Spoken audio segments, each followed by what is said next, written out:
gardening is not an absolute, right? Every year is different. Some things grow better one year than the other. For us, we're having a little issue with our tomato seedlings this year. I think I know why, and I'll tell you in a second. But everything else that we've started so far is growing great. Our tomatoes seem to be struggling. I believe that what happened was I like to bottom water our plants after we start them, and what I usually do is I fill the trays about a quarter of the way. I set a timer for 10 to 15 minutes, let that water soak into the soil, and then what I'll do is I'll drain the rest out so that the plants aren't sitting in water. So one day recently I was watering and I forgot to set a timer for our tomatoes, and as you can see, they don't look like they are doing very well. Most of them are dying off. They look to be stunted. I believe the roots, as you can see here, probably started to decay because of root rot. I tried drying them out. Some of them are starting to get some new leaves on, but they look the same as they had for the last 2 weeks. So unfortunately, I'm going to try and save them. I got a tray right here. So I got a tray of new soil in these bigger containers. This is usually the time that we would be upplanting our tomatoes. Last year, our tomatoes grew ridiculously quick. Before we could even get them in the ground, some of them were over a foot tall. So what my thought is with planting them in the bigger containers to try and save them, this is just kind of a last-ditch effort. I don't know if many of them are going to survive, but what I'm going to do is, so if you don't know, tomatoes can grow roots out of their entire stem. They have little hairs on the stem, and the part that's under soil, they're able to sprout. So I'm going to put them in these bigger containers, try and give them an area to grow new roots to try and see if I can save some of them. If not, I'm also today going to be starting some new seeds. It is a little late in the season, but our forecast for today is April 24th. Our forecast going forward is pretty much no highs in the 60s for the next 10 days or so, and nights are going to be in the 30s. So tomatoes aren't going out anytime soon anyways. So I'm going to try and start some new ones. And if these ones can't be saved, then we'll go with the new ones that I'm going to start today. So for those of you who were with us last season and happened to see the episode Squirrels, you know that we had an issue with the squirrels last year, kind of destroying our tomatoes. And then in the fall, when we went to direct sow our fall crops, they dug up the seeds and ate them or buried them for winter. So this season, I should have been smart enough to know that they would probably do that again in the spring. Last spring, they didn't, so I thought there might be a chance, but I direct seeded a good amount of our cold crops, and then within a day or two, the squirrels, good amount were dug up. So I went ahead and we built these bed covers. They're 3x8, just 2x4s, and then I nailed the chicken wire down to hold it in place. I'm going to show a video clip of how we built them if you're interested. They've worked great so far. We haven't had any issues with any of the squirrels getting into the beds now that we have the bed covers on. And the good thing about it is they come up about another 4 inches on the bed. So what it's doing is giving the plants a good amount of growth before we have to take these off, and which I believe is going to be very beneficial, because by the time the plants get that big, the squirrels aren't going to want to do anything with them.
Hey guys, it's May 1st and I'm going to give you an update on the tomatoes.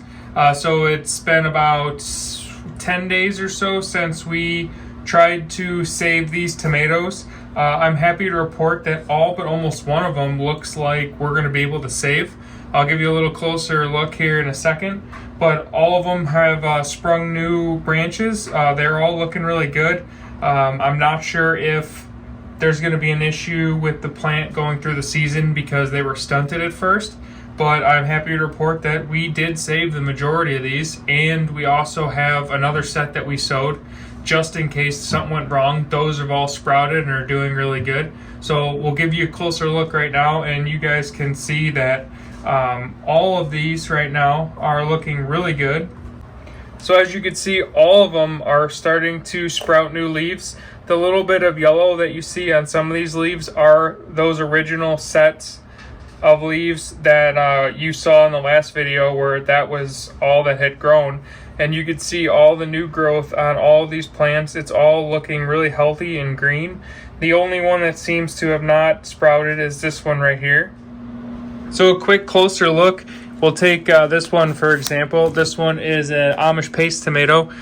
This was one that looked really bad the other day, and as you can see, it's got a lot of new growth on it. The plant is looking healthy, and hopefully that we won't have any issues with these being stunted originally, but we will be able to use these in the garden.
Alright guys, we're out here in the garden today. We're planting our onions. I'll give you a little quick tutorial on how we plant our onions. We start them in a regular seed starting tray, maybe 4 or 5 onions per the square.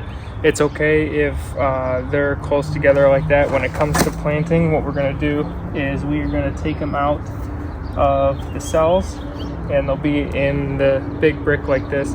I always plant more than I need.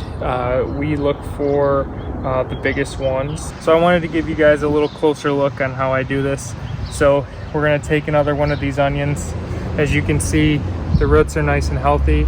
The bulb is starting, and then we have one of the new growths coming out. So when you're going to bury this into the ground, what you want to do is make sure that you stay below where the new growth is going to come out. So what I'm going to do is, for example, like I just did earlier, make another hole, get it in there, bring the dirt around, and then we're going to pack it down, making sure that we don't cover that area where the new growth is going to come out.